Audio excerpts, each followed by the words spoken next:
give me yours. 9/5 plus 9/5 plus 9/5. Now, Angel, what would that be with a multiplication sign in it? 3 times 9/5 would equal 27/5. Very good. Raise your hand if you also use that same equation. That was a popular one that I saw whenever I was looking around. Very good. All right, who had another equation that you found that would work for 27/5? Patrick? 3/5 plus 3/5 Oh, jeez. plus 3/5 plus 3/5 plus 3/5 plus 3/5 plus 3/5. I regret calling your name now. 1, 2, 3, 4, 5, 6, 7, 8, 9. Nope. So, Patrick, what would that be as a multiplication sentence? 3/5 times 9 would equal 27/5. Very good. Okay. All right. I doubt many of us have that one. I didn't see that one a whole lot. All right. Somebody give me another one. I'm out of space, but I'm going to tell you if yours works or not. Emma? 1 whole plus 1 whole plus 1 whole plus 1 whole plus 7/5. I'll have to look at that one. I want to see that one because that might. She did 5/5. I like that. That's a good idea. Mason? 2 whole and 4 and 5 plus 2 whole and 3 and 5. I'll need to look at that one as well. Isabella, one last one. 12/5 plus 12/5 plus 3/5. I like it. 12/5 plus 12/5 would be 24/5 plus that other 3. Very good. Hold on to yours, Mark.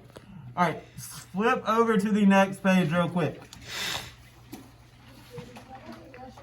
Let's finish this real quick and then you can go. All right. It says to express the following as the sum of a whole number and a fraction. And then it says show part C and D on number lines. To make our number lines a little bit more manageable, I want you to cross those out and make these A and B. Okay? Now, we've worked something like this in the past. So I want you to draw a number line.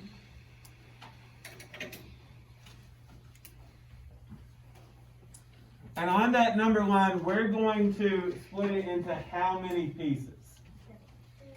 7. So let's go ahead and do that.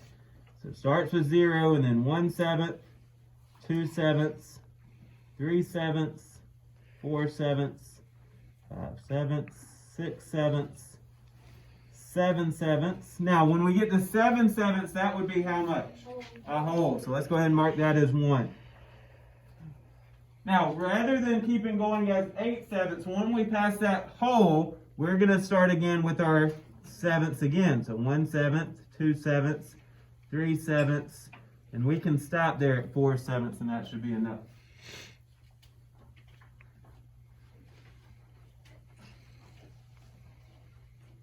Now, anywhere on that number line right now, do you see a 9/7? No. But it is there. I want you to figure out where 9/7 would fall on that number line. I'll give you a little hint. Start at 1/7 or 7/7. You know that's 1 whole, and then count 2 more. So where is 9/7 at on there? John Mark, what do you think?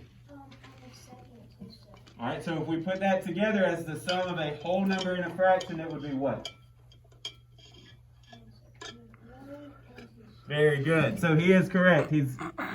That's the spot where 9/7 would be. So we passed the 1. We ended on the 2/7. So it would be 1 and 2/7. All right. I want you to try to find out what 9/2 would be as a mixed number, a whole number and a fraction.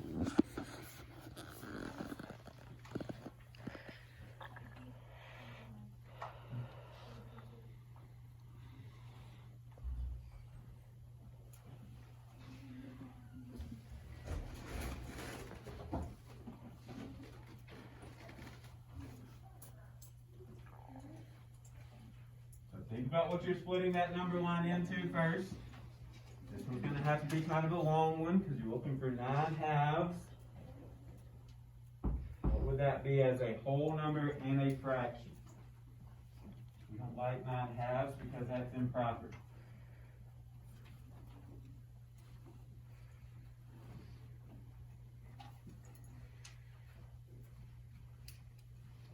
Patrick, what are we going to split our number line into? Half. Halves. So that's just going to be 0, then 1/2, then a whole.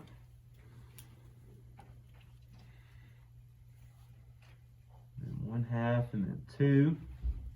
Then 1/2, and then 3.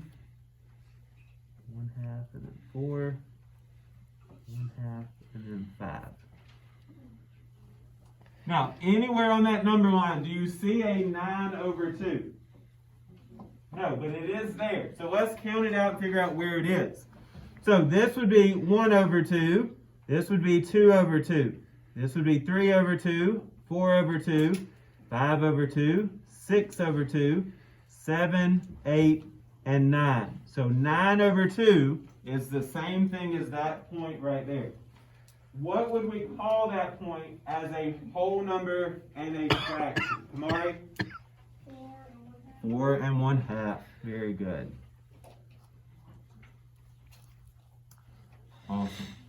Now, letters C and D. We're going to do this without using a number line. Number lines will get us the right answer every time, but there's a quicker way that we can do it. To turn that into a whole number with a fraction attached. And the way that we're going to do that is we're going to divide.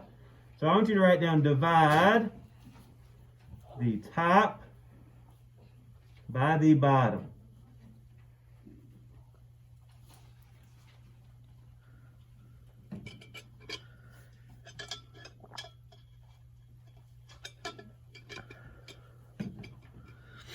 Okay, so the top number is 22. The bottom number is 7. Now, this turns into our uneven division facts that we looked at earlier. That's why we're jumping into those, because it's going to help with these kind of questions. So, please, how many times could 22 be divided by 7? 3 times. And, please, 3 times 7 is 21. So, when we subtract, we get a remainder of 1. Now, when we build this back together, we went 3 whole times into it. So our whole number is going to be 3.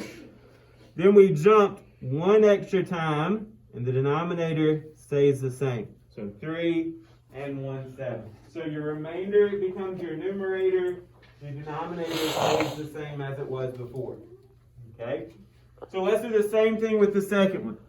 So we're going to divide the top number, 24, by 9.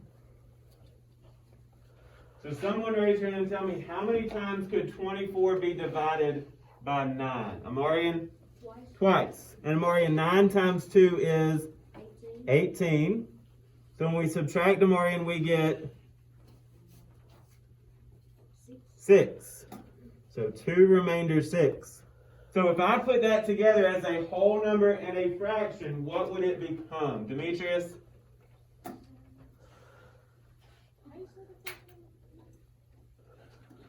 Say it again. Because 9's the denominator. That part's going to stay the same. Nathan? 2 and 6 ninths. Now let's look at how that compares to what we did up on top. Okay? So look back at 8. 7 goes into 9 one time. One entire time. That's because we crossed that one line. Then there's 2 left over. We jump to 2 sevenths. And we put it together there. So doing the division's the same idea, it's just done a whole lot faster. So that's another way that we're going to practice changing those impropers into mixed numbers. All right, last question, number 4. We've got someone who cut 4 equal lengths of ribbon. I want you to circle that they cut 4 pieces. And each piece was 5/8 of a yard long. How many yards of ribbon did she cut? So I want you to think for a second. She cut 4 pieces. This is 5/8, this is 5/8, this is 5/8, and this is 5/8. What are we going to do to figure out how long the ribbon was? DJ? Add. I like it. So let's take 5/8 plus 5/8 plus 5/8 plus 5/8.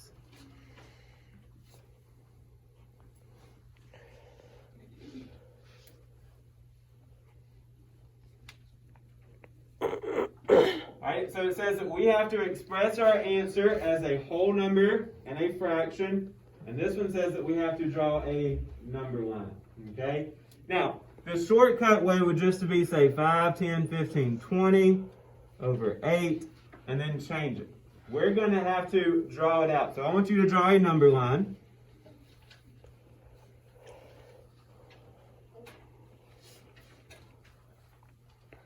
And that number line is going to be split into how many pieces? 8. So I want you to work as long as I do.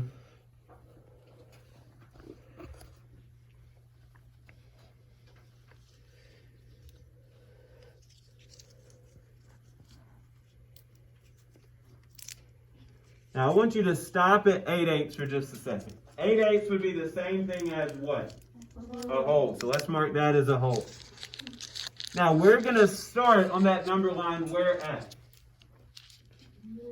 Now raise your hand and tell me. Where is my first dot going to go on that number line? Isabella? 5/8. Now, do I have enough to add another 5/8 to that? No, so we got to go again. So now 1 1/8, 2/8, 3/8, 4/8.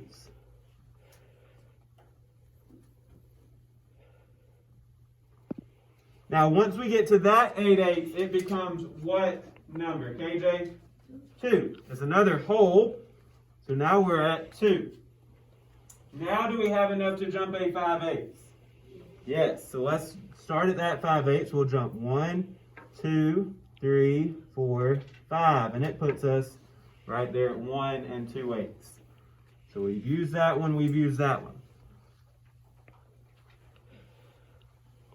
Do we have enough that we could jump another 5/8? Yes, so let's go ahead and do that. 1, 2, 3, 4, 5. Okay, so we've done 3 of our 5/8. Do we have enough to do that last one? No, so we're going to have to add a little bit more. I'm going to start with 1/8, 2/8, 3/8, 4/8, 5/8, 6/8. Now this 8/8 is going to be how much? 3. Now be careful with your jumps here since our number line went down. Okay? So I'm going to jump 5/8, so that would be 1. And then to here would be 2, 3, 4, 5. Now we've got to think about what our answer is going to be. Is our answer 4/8? No, one piece of ribbon was 5/8, so there's no way the answer is 4/8. What is our final answer then? Emma? 2 4/8. Very good. 2 4/8 yards. So those number lines are not the most fun things to draw. They take a long time to do, but they do make sure that we get the correct answer. It shows how those fraction pieces work when you add them together. What I want you to do, close that book for right now.